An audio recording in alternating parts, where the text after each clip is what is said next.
Welcome to the Stephen Mansfield Podcast.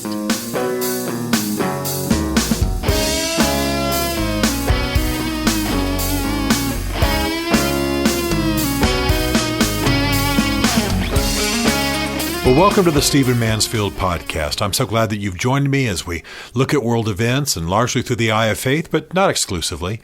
And I want to dive right in by talking about something that happened this past week. As you probably know, there was a drone attack on one of the largest oil fields in the world that happens to be in Saudi Arabia.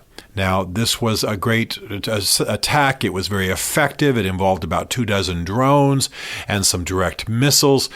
Initially, the allegations were that this came from the rebels in Yemen, but all intelligence is that it actually arose from Iran. We're not that surprised. Iran has great designs on the Middle East and has been fighting a proxy war against Saudi Arabia in Yemen for many years. It's caused many deaths, and the U.S. finally had to pull back because it was so bloody and there was some action in Congress. But the important thing we want to focus on here is the U.S. response to this. Yes, it's a serious attack. Yes, it is consistent with Iran's machinations about them in the Middle East. Yes, it is going to cause oil prices to rise. And yes, it was a pretty bold thing to do. What's interesting, though, is that I sit right here in my office in Washington, D.C. and record this. Secretary of State Mike Pompeo is in Saudi Arabia, and he has just within the last hours, now this won't be the last hours by the time you get this, but it's within the last hours of me recording this, he has just within the last hours caused this an act of war. And I want you to ponder that. There's been a drone strike and a missile strike from Iran onto Saudi Arabia, an oil field, and the U.S. Secretary of State has flown to Saudi Arabia to declare this an act of war. In addition to that, earlier, a couple of days ago, President Trump said that the U.S. was locked and loaded. For those of you who don't know much about guns, this is an expression about a certain state of readiness of a rifle or a pistol. Locked and loaded, certain state. And so what's happening here is that the U.S. is mounting up here, pondering war, talking the possibility of attacks, talking a possibility of aggression, when in fact this has been a strike on Saudi territory. Now, I want us to ponder this for just a moment. And before you think that I'm just a peacenik at for any reason at all, never believe that the military action is appropriate, that's absolutely not true. I'm very aware of the Iranian machinations in the Middle East. I'm very aware of how they are moving in kind of an arc in the north into Syria. As you know, I work with the Kurds in Iraq extensively, and of course, a lot of the tension there has to do with Iran, if not Turkey.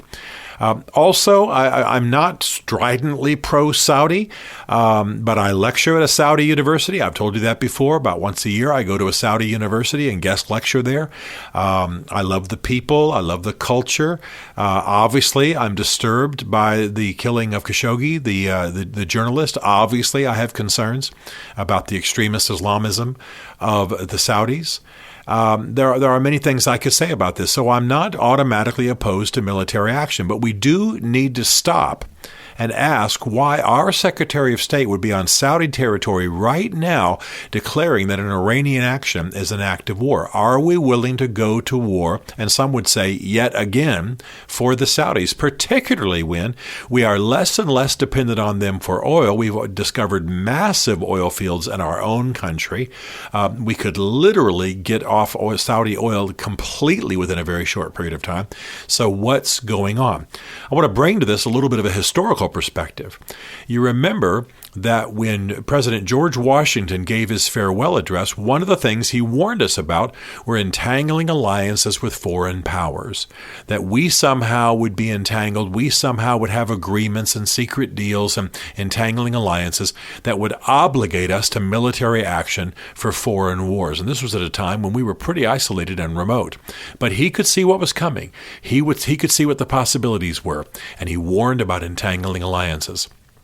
Even though President Eisenhower's farewell speech was largely about the military-industrial complex, and you've probably read about that in your school textbooks and had that emphasis portrayed, he also, though, talked about the same factor, that we need to be careful about what wars we get into. We need to be careful about what nations we defend. We need to be careful about the obligations that we commit ourselves to.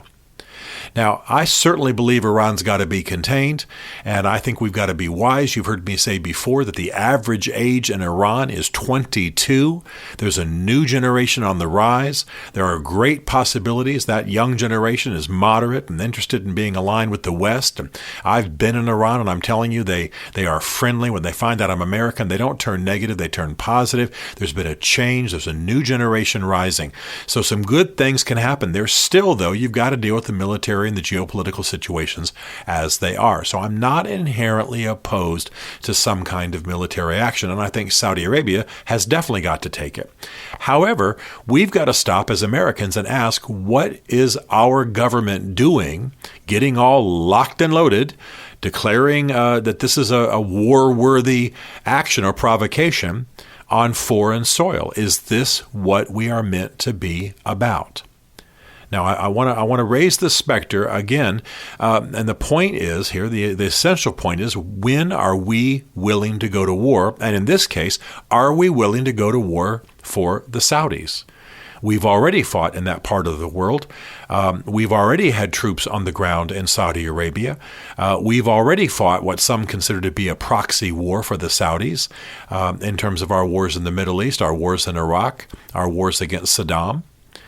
And so we've got to stop and ask this question. We shouldn't just get all ratcheted up. We shouldn't just get all our blood and our hackles up and just assume that any Iranian provocation anywhere in the world is worth a U.S. response. Are we willing to put U.S. lives on the ground? We've had presidents warn us about this.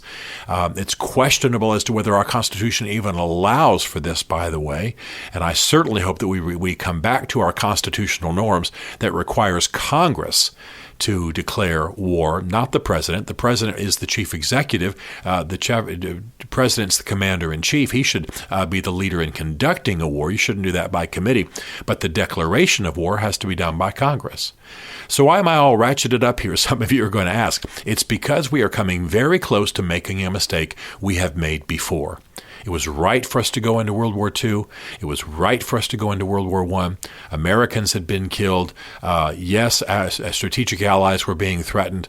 These were valuable wars. These were essential wars. And in some cases, we were continentally attacked, or at least nationally attacked. That's fine.